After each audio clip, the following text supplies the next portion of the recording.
There's outrage tonight after the Trump administration and El Salvador's President Bukele say they can't return a man they sent to El Salvador's mega prison on accident.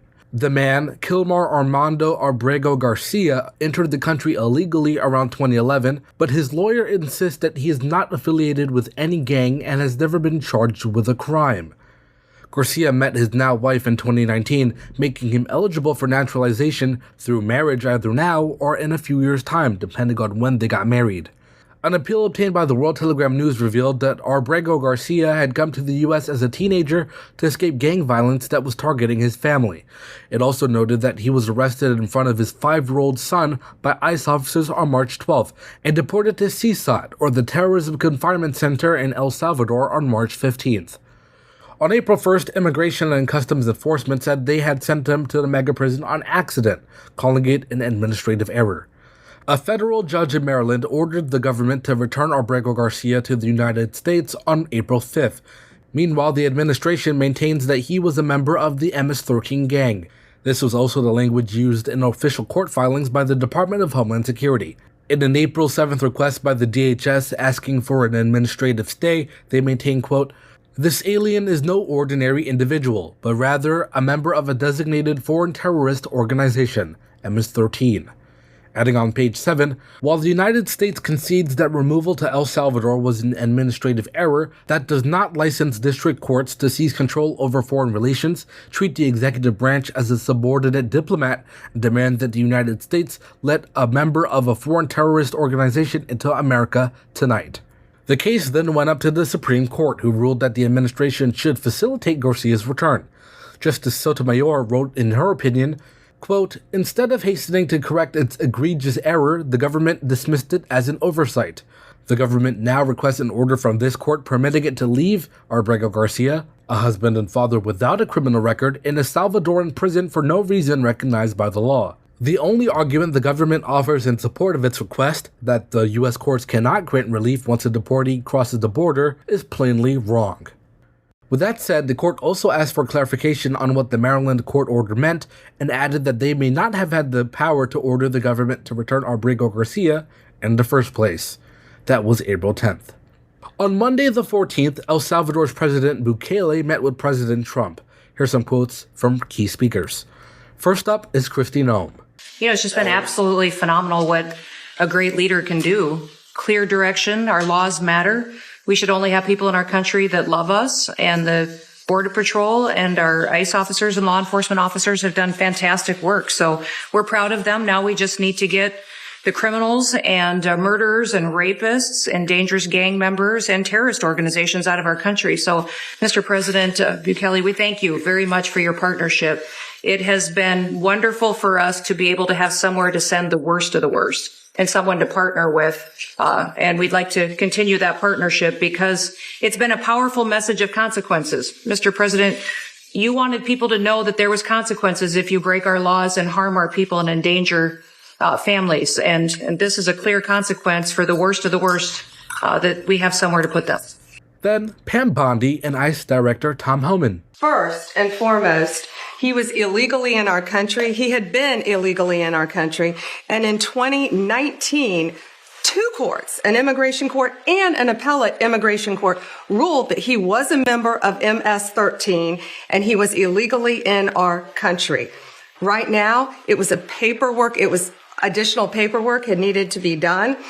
That's up to El Salvador if they want to return him. That's not up to us. The Supreme Court ruled, President, that if, as El Salvador wants to return him, this is international matters, foreign affairs, if they wanted to return him, we would facilitate it, meaning provide a plane. As Pam mentioned, there's an illegal alien from El Salvador. So with respect to you, he's a citizen of El Salvador. So it's very arrogant even for American media to suggest that we would even tell El Salvador how to handle their own citizens as a starting point. As two immigration courts found that he was a member of MS-13.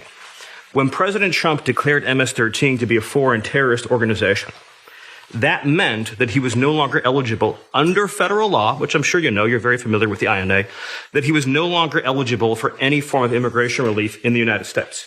So we had a deportation order that was valid, which meant that under our law, he's not even allowed to be present in the United States and had to be returned because of the foreign terrorist designation. This issue was then, by a district court judge, completely inverted, and a district court judge tried to tell the administration that they had to kidnap a citizen of El Salvador and fly him back here.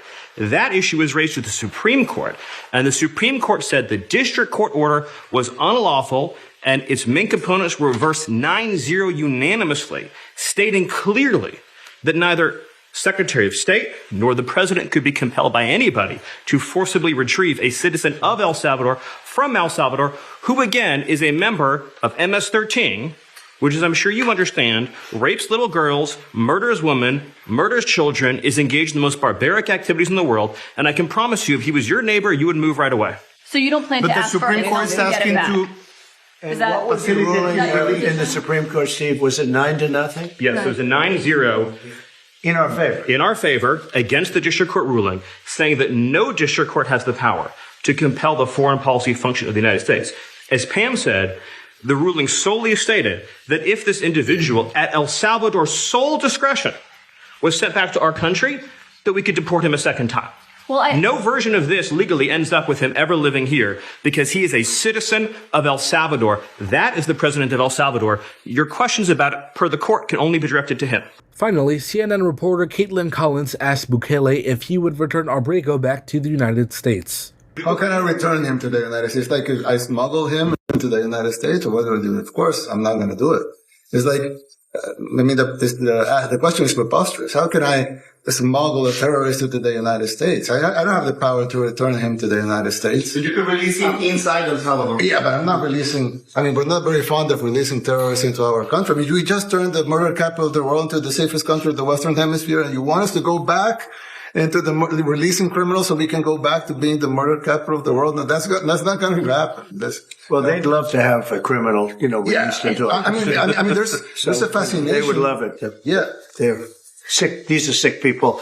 This case is ongoing and still developing. You can read the full report online at theworldtelegram.com with the full list of sources for your reading. Once again, check it out online at www.theworldtelegram.com.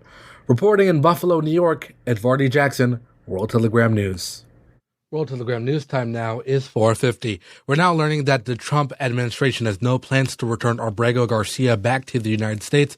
The administration posted on Instagram just a few hours ago, correcting the New York Times article to say, quote, "Senator meets with deported MS-13 illegal alien in El Salvador who's never coming back," end quote.